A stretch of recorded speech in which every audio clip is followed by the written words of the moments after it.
ناظرین، حضور نبی کریم صلی اللہ علیہ وآلہ وسلم کی عمر مبارک جب 35 سال ہوئی تو مکہ میں زبردست سیلاب آیا۔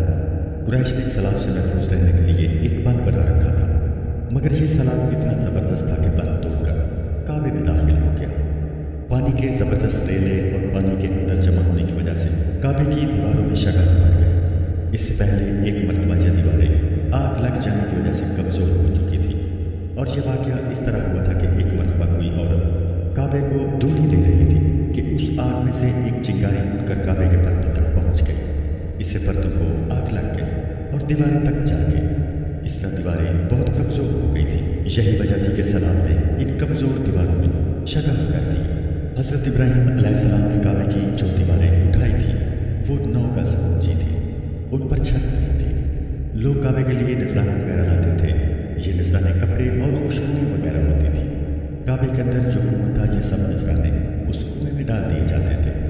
کنواں اندرونی حصے میں دائیں طرف تھا، اس کو کعبے کا خزانہ کہا جاتا تھا۔ کعبے کے خزانے کو ایک مرتبہ ایک چور نے چرانے کی کوشش کی، چور کنویں ہی میں مر گیا۔ اس کے بعد اللہ تعالیٰ نے اس کی حفاظت کے لیے ایک سانپ کو مقرر کر دیا۔ یہ سانپ کنویں کی منڈیر پر بیٹھا رہتا تھا، کسی کو خزانے کے نزدیک نہیں آنے دیتا تھا۔ قریش بھی اس سے خوفزدہ رہتے تھے۔ اب جب کہ کعبے کی دیواروں میں شگاف پڑ گئے اور نئے سرے سے اس کی تعمیر کا مسئلہ پیش آیا تو اللہ تعالیٰ نے ایک پرندے کو بھیجا، وہ اس سانپ کو اٹھا لے گیا۔ یہ دیکھ کر قریش کے لوگ بہت خوش ہوئے۔ اب انہوں نے نئے سرے سے کعبے کی تعمیر کا فیصلہ کر لیا اور پروگرام بنایا کہ بنیادیں مضبوط بنا کر دیواروں کو زیادہ اونچا اٹھایا جائے۔ اس طرح دروازے کو بھی اونچا کر دیا جائے گا تاکہ کعبے میں کوئی داخل نہ ہو، صرف وہی شخص داخل ہو جسے وہ اجازت دے۔ اب انہوں نے پتھر جمع کیے، ہر قبیلہ اپنے حصے کے پتھر الگ جمع کر رہا تھا۔ چندہ بھی جمع کیا گیا، چندے میں انہوں نے پاک کمائی تھی۔ ایک قریشی سردار ابو وہب عمرو بن عابد نے جب یہ کام شروع کرنے کے لیے ایک پتھر اٹھایا تو پتھر اس کے ہاتھ سے نکل کر پھر اسی جگہ پہنچ گیا جہاں سے اسے اٹھایا گیا تھا۔ اس پر قریشی حیران و پریشان ہوئے۔ آخر خود وہب کھڑا ہوا اور بولا، اے گروہ قریش، کعبے کی بنیادوں میں سوائے پاک مال کے کوئی دوسرا مال شامل مت کرنا۔ بیت اللہ کی تعمیر میں کسی بدکار عورت کی کمائی، سود کی کمائی یا زبردستی حاصل کی گئی دولت ہرگز شامل نہ کرنا۔ یہ وہب نبی کریم صلی اللہ علیہ وآلہ وسلم کے والد حضرت عبداللہ کا ماموں تھا اور اپنی قوم میں ایک شریف آدمی تھا۔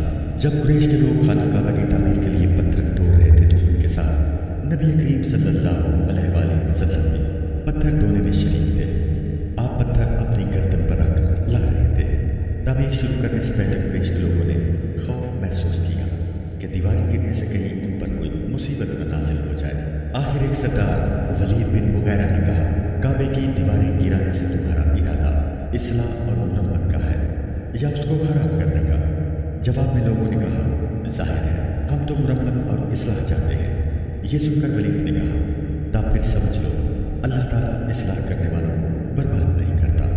پھر ولید ہی نے گرانے کے کام کی ابتدا کی، لیکن اس نے بھی صرف ایک حصہ ہی گرایا تاکہ معلوم ہو جائے کہ ان پر کوئی تباہی تو نہیں ہوتی۔ جب وہ رات خیریت سے گزر گئی تب دوسرے دن سب لوگ اس کے ساتھ شریک ہو گئے اور پوری عمارت گرا دی، یہاں تک کہ اس کی بنیاد تک پہنچ گئے۔ یہ بنیاد ابراہیم علیہ السلام کے ہاتھ کی رکھی ہوئی تھی۔ حضرت ابراہیم علیہ السلام نے بنیادوں میں سبز رنگ کے پتھر رکھے تھے۔ یہ پتھر اونٹ کے کوہان کی طرح کے تھے اور ایک دوسرے سے جڑے ہوئے تھے۔ ان لوگوں کے لیے ان کو توڑنا بہت مشکل ثابت ہوا۔ دائیں کونے کے نیچے سے قریش کو ایک تحریر ملی۔ وہ تحریر سریانی زبان میں لکھی ہوئی تھی، انہیں سریانی زبان نہیں آتی تھی۔ آخر ایک یہودی کو تلاش کر کے لایا گیا، اس نے وہ تحریر پڑھ کر انہیں سنائی۔ تحریر یہ تھی، میں اللہ ہوں، مکہ کا مالک، جس کو میں نے اس دن پیدا کیا، جس دن میں نے آسمانوں اور زمین کو پیدا کیا، جس دن میں نے سورج اور چاند بنائے۔ میں نے اس کو یعنی مکہ کو 7 فرشتوں کے ذریعے گھیر دیا ہے۔ اس کی عظمت اس وقت تک ختم نہیں ہوگی جب تک کہ اس کے دونوں طرف پہاڑ موجود ہیں۔ ان پہاڑوں سے مراد ایک تو ابو قیس پہاڑ ہے جو کہ صفا پہاڑی کے سامنے ہے، اور دوسرا کئی کان پہاڑ ہے جو مکہ کے قریب ہے اور جس کا رخ ابو قیس پہاڑ کی طرف ہے، اور یہ شہر اپنے باشندوں کے لیے پانی اور دودھ کے لحاظ سے بہت بابرکت اور نفع والا ہے۔ یہ پہلی تحریر تھی۔ دوسری تحریر مقام ابراہیم سے ملی۔ اس میں لکھا تھا مکہ اللہ تعالیٰ کا محترم اور معظم شہر ہے، اس کا رزق 3 راستوں سے اس میں آتا ہے۔ یہاں 3 راستوں سے مراد قریش کے 3 تجارتی راستے ہیں، ان راستوں سے قافلے آتے جاتے تھے۔ تیسری تحریر اس سے کچھ فاصلے سے ملی، اس میں لکھا تھا جو بھلائی بوئے گا لوگ اس پر رشک کریں گے، یعنی اس جیسا بننے کی کوشش کریں گے، اور جو شخص رسوائی بوئے گا وہ رسوائی اور ندامت پائے گا۔ تم برائیاں کر کے بھلائی کی آس لگاتے ہو، ہاں یہ ایسا ہی ہے جیسے کیکر یعنی کانٹے دار درخت میں کوئی انگور تلاش کرے۔ یہ تحریر کعبے کے اندر پتھر پر کھودی ہوئی ملی۔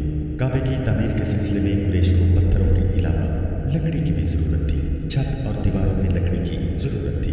لکڑی کا مسئلہ اس طرح حل ہوا کہ ایک جہاز عرب کے ساحل سے آ کر ٹکرا گیا۔ آج اس مقام کو جدہ کا ساحل کہا جاتا ہے، یہ پہلے مکہ کا ساحل کہلاتا تھا، اس لیے کہ مکہ کا قریب ترین ساحل یہی تھا۔ ساحل سے ٹکرا کر جہاز ٹوٹ گیا۔ وہ جہاز کسی رومی تاجر کا تھا۔ اس جہاز میں شاہدوں کے لیے سنگ مرمر، لکڑی اور لوہے کا سامان لے جایا جا رہا تھا۔ قریش کو اس جہاز کے بارے میں پتہ چلا تو یہ لوگ وہاں پہنچے اور ان لوگوں سے لکڑی خرید لی۔ اس طرح چھت کی تعمیر میں اس لکڑی کو استعمال کیا گیا۔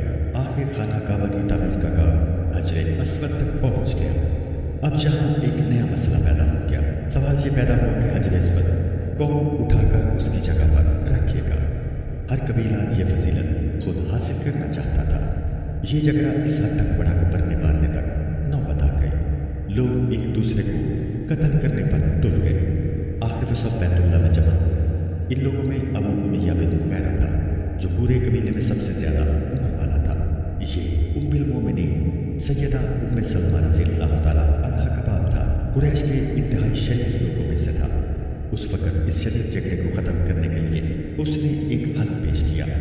اس نے سب سے کہا، اے قریش کے لوگوں، اپنا جھگڑا ختم کرنے کے لیے تم یوں کرو کہ حرم کے صفا نامی دروازے سے جو شخص سب سے پہلے داخل ہو اس سے فیصلہ کرائیں۔ وہ تمہارے درمیان جو فیصلہ کرے وہ سب اس کو مان لیں۔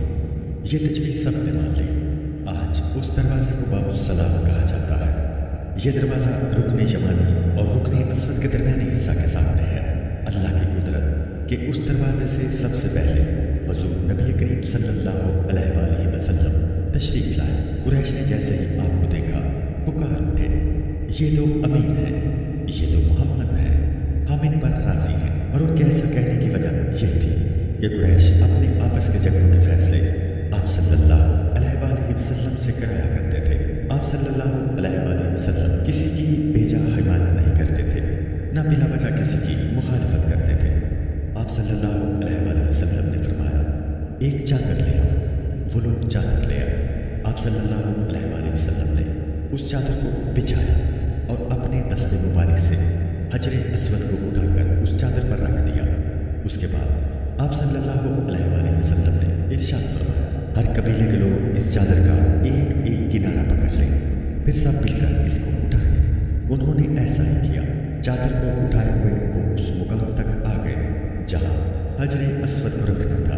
اس کے بعد نبی اکرم صلی اللہ علیہ وآلہ وسلم نے حجر اسود کو اٹھا کر اس کی جگہ رکھنا چاہا، لیکن عین اسی وقت ایک نجدی شخص آگے بڑھا اور تیز آواز میں بولا، بڑے تعجب کی بات ہے کہ آپ لوگوں نے ایک کم عمر نوجوان کو اپنا رہنما بنا لیا ہے، اس کی عزت افزائی میں لگ گئے ہو۔ یاد رکھو، یہ شخص سب کو گروہوں میں تقسیم کر دے گا، تم لوگوں کو پارا پارا کر دے گا۔ قریب تھا کہ لوگوں میں اس کی باتوں سے ایک بار پھر جھگڑا ہو جائے، لیکن پھر خود ہی انہوں نے محسوس کر لیا کہ حضور صلی اللہ علیہ وآلہ وسلم نے جو فیصلہ کیا ہے وہ لڑانے والا نہیں، لڑائی ختم کرنے والا ہے۔ چنانچہ حجر اسود کو نبی کریم صلی اللہ علیہ وآلہ وسلم نے اپنے مبارک ہاتھوں سے اس کی جگہ پر رکھ دیا۔ مورخین نے لکھا ہے یہ نجدی شخص دراصل ابلیس تھا، جو اس موقع پر انسانی شکل میں آیا تھا۔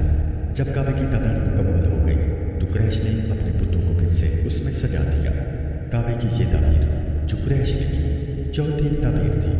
سب سے پہلے کعبے کو فرشتوں نے بنایا تھا۔ بعض صحابہ نے فرمایا کہ زمین و آسمان کو پیدا کرنے سے پہلے اللہ تعالیٰ کا عرش پانی کے اوپر تھا۔ جب عرش کو پانی پر ہونے کی وجہ سے حرکت ہوئی تو اس پر یہ کلمہ لکھا گیا، لا الہ الا اللہ محمد رسول اللہ۔ اللہ تعالیٰ کے سوا کوئی معبود نہیں، محمد اللہ تعالیٰ کے رسول ہیں۔ اس کلمے کے لکھے جانے کے بعد عرش ثاقب ہو گیا۔ پھر جب اللہ تعالیٰ نے آسمانوں اور زمین کو پیدا کرنے کا ارادہ فرمایا تو اس نے پانی پر ہوا کو بھیجا، اس سے پانی میں موجیں اٹھنے لگی اور بخارات اٹھنے لگے۔ اللہ تعالیٰ نے ان بخارات یعنی بھاپ سے آسمان کو پیدا فرمایا۔ پھر اللہ تعالیٰ نے کعبہ کی جگہ سے پانی کو ہٹا دیا، جگہ خشک ہو گئی۔ چنانچہ یہی بیت اللہ کی جگہ ساری زمین کی اصل ہے اور اس کا مرکز ہے۔ یہی خشکی بڑھتے بڑھتے 7 بر اعظم بن گئی۔ جب زمین ظاہر ہو گئی تو اس پر پہاڑ قائم کیے گئے۔ زمین پر سب سے پہلا پہاڑ ابو قیس ہے۔ پھر اللہ تعالیٰ نے فرشتوں کو حکم دیا، زمین پر میرے نام کا ایک گھر بناؤ تاکہ آدم کی اولاد اس گھر کے ذریعے میری پناہ مانگے۔ انسان اس گھر کا طواف کرے جس طرح تم نے میرے عرش کے گرد طواف کیا ہے تاکہ میں ان سے راضی ہو جاؤں۔ فرشتوں نے حکم کی، تعمیل کی۔